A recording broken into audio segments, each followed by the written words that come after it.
पाठ 1 भारत भूमि। पाठ परिचय। अपनी जन्मभूमि से बढ़कर कुछ नहीं होता। इसी भाव को व्यक्त करती यह कविता भारत की विशेषताओं का वर्णन करती है।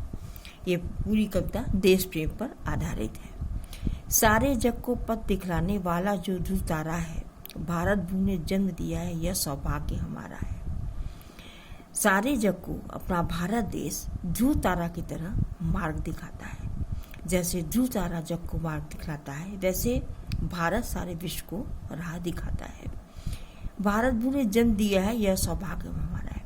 उसी भारत भूमि ने हमको जन्म दिया है, यह मेरा सौभाग्य है। धूप खुली है, खुली हवा है, 100 रोगों की एक दवा है, चंदन की खुशबू से भींगा भींगा आंचल सारा है। अपने देश की धूप खुली लगती है और हवा भी खुली लगती है, क्योंकि अपने देश में हम आज़ाद हैं। और यही धूप और हवा 100 रोगों की एक दवा है। इससे हमारा स्वास्थ्य अच्छा रहता है। चंदन की खुशबू से भीगा भीगा आंचल सारा है। हमारे देश की सारी नदियाँ एक चंदन से खुशबू से भरी हुई आंचल की तरह है, जो कि हमको अपने में समेटने को आतुर दिखती है। जन्मभूमि से बढ़कर सुंदर कौन देश है इस धरती पर। जहाँ पर मनुष्य का जन्म होता है, उस भूमि से बढ़कर सुंदर देश कोई नहीं होता। इस पे जीना भी प्यारा है, इस पे मरना भी प्यारा है। ऐसी धरती पे जीना भी अच्छा लगता है और मरना भी अच्छा लगता है। चाहे आंधी शोर मचाए, चाहे बिजली आग दिखाए, चाहे कितनी भी जीवन में बाधाएं आए, चाहे कितने भी शत्रु हमको आग दिखाए, लेकिन हम झुकेंगे भी नहीं और हम रुकेंगे भी नहीं। यही हमारा नारा है, हमारी यही सोच है और यही हमारा नारा है। पर्वत पर्वत पांव बढ़ाता, सागर की लहरों पर गाता, आसमान में राह बनाता, चलता मन बंजारा है। हमारा मन बंजारे की तरह कभी पर्वत पर जाता है, कभी सागर की लहरों पे गाता है, कभी आसमान में राह बनाता है। हमको अपना पूरा देश बहुत अच्छा लगता है। चांद और मंगल का सपना सच होने जाता है अपना। चांद और मंगल पे जाने का भी सपना जो है अब सच होने जा रहा है। अमर तिरंगा ध्वज उछालकर नव युग ने ललकारा है।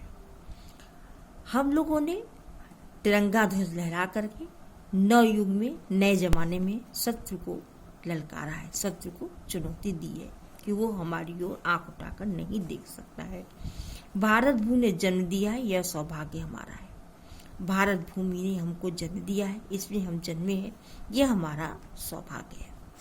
अब आप पूरी कविता पढ़ करके और पाठ परिचय पढ़ करके इसका पाठ का सारांश अपनी क्लास वर्क की कॉपी में लिखेंगे और पाठ का सारांश लिखने के बाद शब्दार्थ लिखेंगे। ये भी क्लास वर्क कॉपी में लिखेंगे। पथ रास्ता, सौभाग्य खुशकिस्मती, खुशबू सुगंध, बंजारा जिसके रहने अथवा ठहरने का कोई निश्चित स्थान नहीं होता, नवयुग नया जमाना। इस तरह पाठ परिचय, पाठ का सारांश और शब्दार्थ ये आप अपनी क्लास वर्क कॉपी में लिखेंगे। अब आते हैं अभ्यास में। मौखिक प्रश्न। ध्रुव तारा किसे कहा गया है? ध्रुव तारा भारतवर्ष को कहा गया है। कवि ने किससे अपना सौभाग्य माना है? इसमें हम लोग भारत में जो हम लोगों ने जन्म लिया है वो हमारा सौभाग्य है। कवि ने विश्व में किस देश को सर्वाधिक सुंदर माना है? अपने भारत देश को सुंदर माना है। हमारा कौन सा सपना सच होने वाला है? मंगल और चांद पर पहुंचने का सपना सच होने वाला है। लिखित प्रश्न ये है आपका बहुविकल्पी टाइप का क्वेश्चन है। पहला सही उत्तर पर चिन्ह लगाना है। कवि को भारत भूमि में क्या करना प्यारा लगता है? कवि को भारत भूमि में जीना और मरना दोनों प्यारा लगता है। अमर तिरंगा उछालकर किसे ने ललकारा है? नवयुग ने ललकारा है। कविता की पंक्तियां पूरी कीजिए।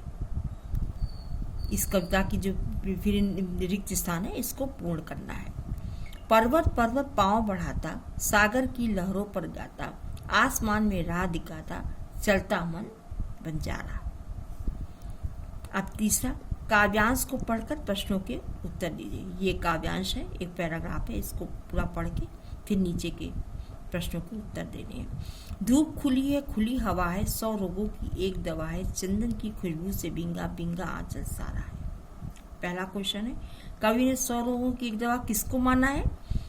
धूप खुली, खुली धूप को और खुली हवा को दवा माना है।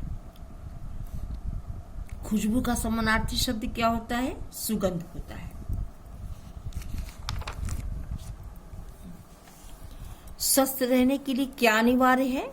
धूप व हवा। सुगंधित वातावरण को दर्शाती पंक्तियां काव्यांश में से ढूंढकर लिखिए। इसमें जिसमें सुगंधित वातावरण का वर्णन है, आप उसमें पूरी कविता में देखिए और उसको आप होमवर्क की कॉपी में लिखिएगा। अब उत्तर देखिए। कवि ने किस नारे का उद्घोष किया है? हम न झुकेंगे, हम न रुकेंगे। कवि ने भारत भूमि की तुलना ध्रुव तारे से क्यों की है? जिस तरह ध्रुव तारा सबको राह दिखाता है, उसी तरह भारत पूरे विश्व को राह दिखाता है। नव की ललकार से कवि का क्या आशय है? यह आशय है कि कोई भी शत्रु हमारे इस भारत की ओर आंख उठाकर नहीं देख सकता है। किन पंक्तियों से पता चलता है कि हम निरंतर प्रगति कर रहे हैं? चांद और मंगल का सपना जो सच होने जा रहा है, उससे पता चलता है कि हम निरंतर प्रगति कर रहे हैं। उत्तर विस्तार से इसको लिखना है। ये वही क्वेश्चन है जो हमने आपको दिया है क्लासवर्क कॉपी में। कविता का सार अपने शब्दों में लिखिए। क्लासवर्क कॉपी में पाठ का सारांश लिखेंगे और उसके बाद शब्दार्थ लिखेंगे। कविता के आधार पर भारत भूमि की विशेषताओं का वर्णन कीजिए। पहली विशेषता है, सारे जग को भारत राह दिखाने वाला है। बाधाओं के आगे यह सर नहीं झुकाता है और भारत भूमि प्रगतिशील है। ये सारे शब्द पढ़ने हैं, ये कठिन शब्द है, इसका बाद में टेस्ट लिया जाएगा। सोचो और बताओ। कवि ने मन को बंजारा क्यों कहा है? क्योंकि मन चंचल होता है, यह भटकता रहता है, इसलिए इसको बंजारा कहा है। भाषा बोध। अनुस्वार के स्थान पर पंचमाक्षर लगाकर लिखना है इसको। जैसे चंदन है तो इसमें आधा ना लगा करके लिखेंगे। ता था दा धा ना ना 5 शब्द वर्ण लगा कर लिखेंगे। इसी तरह सुंदर है तो सु लिख करके आधा ना लिखेंगे और दर सुंदर हो जाएगा, इस पे आधा ना लगेगा। इसी तरह आप में सब में आप ये अनुस्वार हटा करके और आधा वर्ण लिख करके इसको आप होमवर्क कॉपी में करेंगे। दूसरा, वर्ण विच्छेद कीजिए। ध्रुव। इसमें ध्रुव में धा आधा है। आपको पता है कि जब वर्ण आधा रहता है, उसमें स्वर मिला नहीं रहता है, तो उसमें नीचे हलंत लगता है, तो धा के नीचे हलंत लगेगा। उसके बाद इसमें रा है, रा लिख करके उसके नीचे हलंत लगाएंगे और छोटा ऊ है तो छोटा ऊ लिखेंगे यहाँ पे। फिर वा लिखेंगे, वा के नीचे हलंत, और वा में आ मिला हुआ है या आ लिखेंगे। इसी तरह सा के नीचे हलंत और 100 यहाँ पे और लिखेंगे, 100 हो जाएगा। उसके बाद भाग्य, भा लिखेंगे, भा के नीचे हलंत, फिर बड़ा आ। ग आधा है, इसे गा लिख के हलंत लगाएंगे, इसमें आ नहीं मिलेगा, और या लिख के हलंत और आ। इसी तरह पर्वत में पा लिख के हलंत, छोटा आ। रा आधा है, इसे रा लिख के हलंत लगाएंगे, आ नहीं लिखेंगे इसके आगे। फिर वा लिख के हलंत, इसके आगे आ लगाएंगे, ता लिख के हलंत, इसके आगे आ लगाएंगे। खुशबू, खा लिख के हलंत, इसके आगे छोटा ऊ लगाएंगे, शा लिख के हलंत, इसके आगे छोटा लगाएंगे, बा लिख के हलंत, इसके आगे बड़ा ऊ लगाएंगे, बड़ा ऊ लिखेंगे। ध्वज में आधा धा हलंत लगेगा, इसमें वा हलंत लगेगा, छोटा आ रहेगा, जा हलंत रहेगा, इस पे छोटा आ लगेगा। इस तरह सब वर्णों में हलंत लगा के उसके बाद आ या ऊ जो भी वर्ण है वो लगाएंगे।